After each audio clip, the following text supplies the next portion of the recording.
le 25 mai de chaque année a été déclaré Journée de l'Afrique. À cette occasion, les Africains doivent marquer un arrêt pour porter des réflexions sur le continent, les enjeux, les freins au développement et à l'épanouissement des Africains. Chaque année, un thème est choisi et des activités autour du thème ont lieu dans différents pays et au siège de l'Union africaine, Addis Abeba. À ce titre, le Conseil économique, social, culturel de l'Union africaine, ECOSOC, organe de l'Union africaine, n'est pas en reste.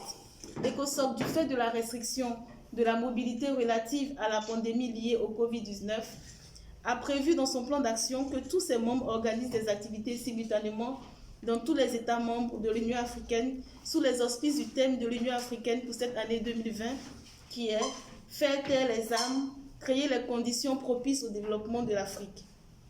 Par ailleurs, le Conseil Paix et Sécurité de l'Union africaine a organisé du 7 au 9 novembre 2007 à Lusaka en Zambie une retraite sur le thème « Les étapes pratiques pour faire taire les armes en Afrique d'ici 2020 ».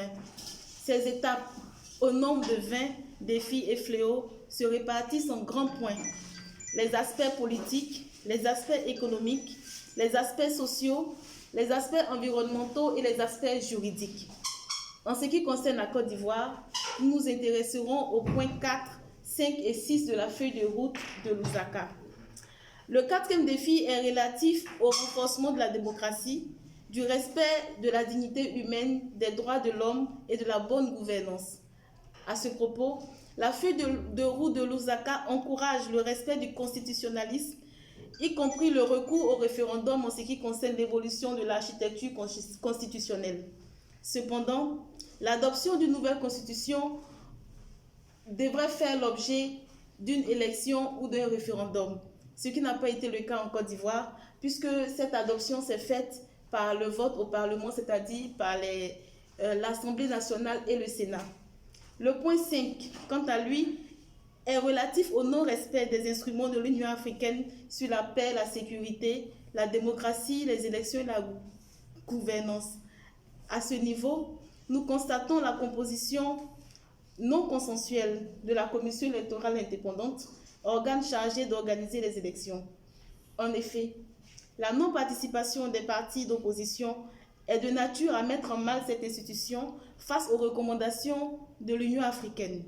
De plus, le retrait de la Côte d'Ivoire à la déclaration de compétence de la Cour africaine des droits de l'homme, organe de l'Union africaine, constitue un recul pour la démocratie en Côte d'Ivoire et en Afrique. Par ailleurs, le sixième défi est relatif au terrorisme et à l'extrémisme violent. Pour cela, nous sommes en mesure de féliciter le gouvernement ivoirien et l'encourager dans la lutte contre le terrorisme qu'il a engagé et qu'il continue de promouvoir. Messieurs, mesdames, le 25 mai n'est pas une journée festive. C'est plutôt une journée qui invite à la réflexion et à nous poser la question suivante. Quelle Afrique nous voulons?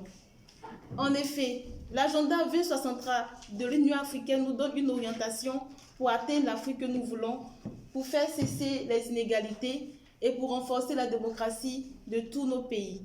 La Côte d'Ivoire n'est certes pas le dernier de la classe, mais beaucoup reste à faire.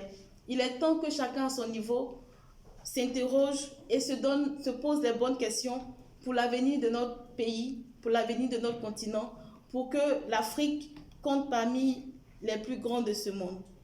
Je vous remercie.